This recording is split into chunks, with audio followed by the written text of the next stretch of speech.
Il est 7h et vous êtes sur Zik FM et Sen TV. Un plaisir de vous retrouver dans ce journal. Rebonjour Mambaye. Rebonjour à vous Yassine. Reparlons de ce communiqué de la police nationale sur le port de la tenue ou cagoule pouvant prêter à confusion par des éléments de sécurité non membres des forces de l'ordre. Le commissaire Boubacar Sadio réagit à ce communiqué. L'ancien commissaire soutient que ce n'est pas la première fois que la police alerte et qu'au-delà de ces alertes, la police devrait sanctionner ceux qui transgressent la loi. Il demande par ailleurs que ceux qui s'attribuent le grade de général de manière illégale soient sanctionnés. Suivons la réaction de Boubacar Sadio.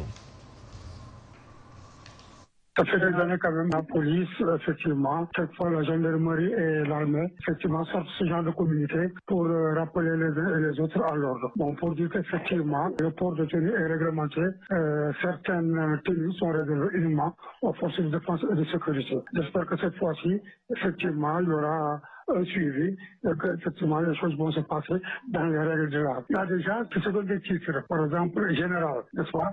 Et en conséquence, ils portent des tenues qui prouvent, qui semblent indiquer effectivement que ce titre-là correspond à leur statut, alors qu'il n'en est rien absolument. Nous poursuivons en plus bref et parlons de cette affaire de l'attaque de la compagnie COE de Sindia appartenant à des Chinois. Les arrestations se poursuivent à Konkoma, village situé à quelques kilomètres de l'usine. Les premiers éléments de l'enquête révèlent qu'il aurait participé à cette attaque qui a fait plus de 3 blessés et une importante somme d'argent emportée par les malfaiteurs. Nous y reviendrons tout à l'heure avec notre correspondant Alioune Badara Sonko.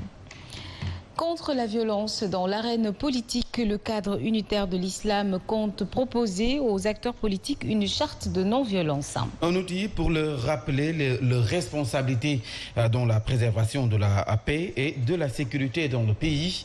Le cadre unitaire a d'ailleurs fait ce lundi une sortie face à la presse. C'était en présence d'Aïcha Ning et de Madani Marega. À l'horizon. Face aux violences qui pointent à l'horizon, le cadre unitaire de l'islam a pris son bâton de pèlerin. Nous appelons les politiques à une meilleure attitude pour préserver la paix en adoptant une attitude de non-violence. Aujourd'hui, ce pays nous appartient tous. Nous sommes tous des musulmans, en tout cas 95%, mais nous sommes tous imbus d'une foi.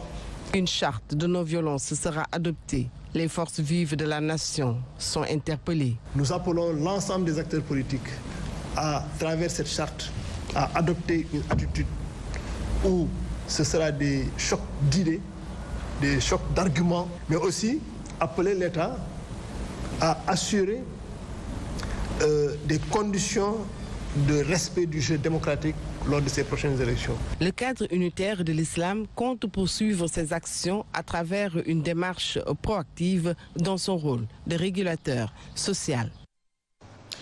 Sachez que la coalition Yewwi Askan Wi est dans la tourmente à Yeumbeul Nord. Le parti d'Ousmane Sonko dénonce une violation de la charte de la coalition et quitte le navire.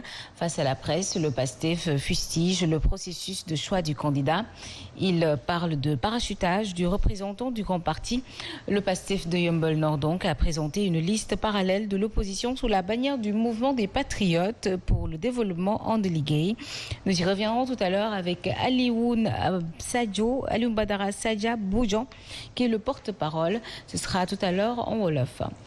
Et puis, réapparition politique de l'ancien maire de Bargny, Mar Diouf, qui a tenu une réunion publique d'information. Le socialiste donne son soutien à la coalition Ëllëg Sénégal, dirigée par le secrétaire général adjoint du gouvernement, Alioune Badara Diop, tête de liste de la coalition à Bargny, avec le soutien de celui qui a été maire de Bargny durant 24 ans. L'administrateur civil ancien préfet de Dakar et de Louga conforte sa position parmi les candidats jugés favoris dans la course des locales à Bargny. 9 listes sont en compétition dans cette commune. Le reportage de Cheikh Ahmed Yansek à suivre dans nos prochaines éditions. Toujours au chapitre de la politique, il y a la liste des investis du conseil départemental qui est d'ailleurs tombée et continue de défrayer la chronique dans tout le Jolof. Sortis de leur gond, certains militants de première heure, à l'image de Omar Abasso, qui a été éliminé au profit d'un membre de l'opposition, ont menacé de sanctionner la liste de Benno Bokk Yakaar. À Linguère, la correspondance de Mass Ndiaye.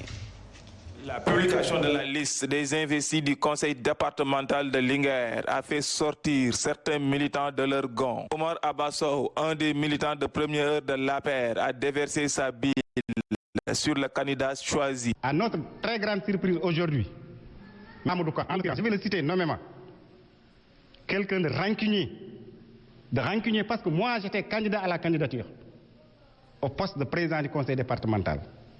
Mais quand le président Macky Sall a choisi, je me suis rangé derrière lui en tant que militaire discipliné. À notre grande surprise, la liste est sortie aujourd'hui, blackout sur Omar Abasso.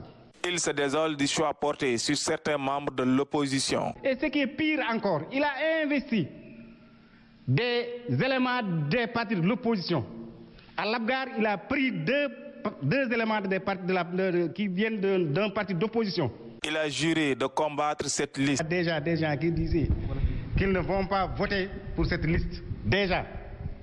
Mais puisque Omar Abass sera investi, on va voter pour cette liste. Mais puisque je ne suis pas investi, je vais les rejoindre et je vais combattre cette liste sur toute la ligne. Cette amertume des militants peut infliger une défaite à la coalition Benno Bokk Yakaar, très affaiblie dans le département de Linguère. Et depuis des années, Mbacké ne cesse de réclamer un hôpital. Mais jusqu'ici, pas une seule brique pour concrétiser ce vœu. L'association Khalat Santé Ngir Mbacké, pour défendre les intérêts de la localité, a décidé de porter le plaidoyer. Ainsi, elle interpelle les autorités sur la gestion du seul centre de santé dont dispose Mbacké. C'est un reportage que nous propose Abdoulaye Diagne Ousmane Diouf. Vous l'aurez tout à l'heure en wolof. Et puis, les agriculteurs et producteurs des filières oignons et mangue de Poutou poussent enfin un ouf de soulagement.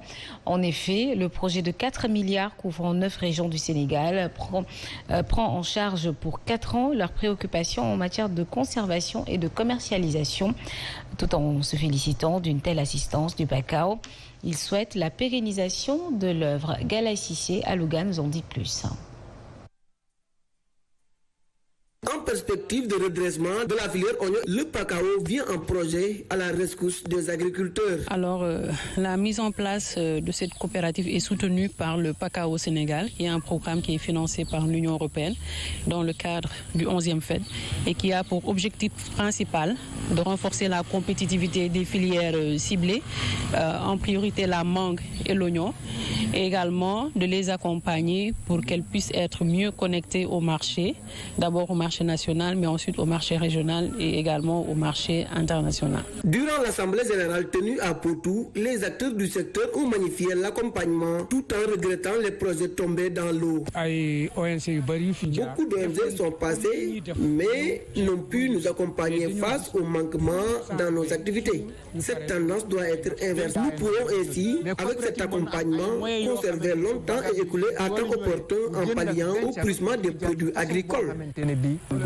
A signaler que ce projet d'assistance concerne 9 régions du Sénégal pour une durée de 4 ans, avec une enveloppe financière de près de 4 milliards de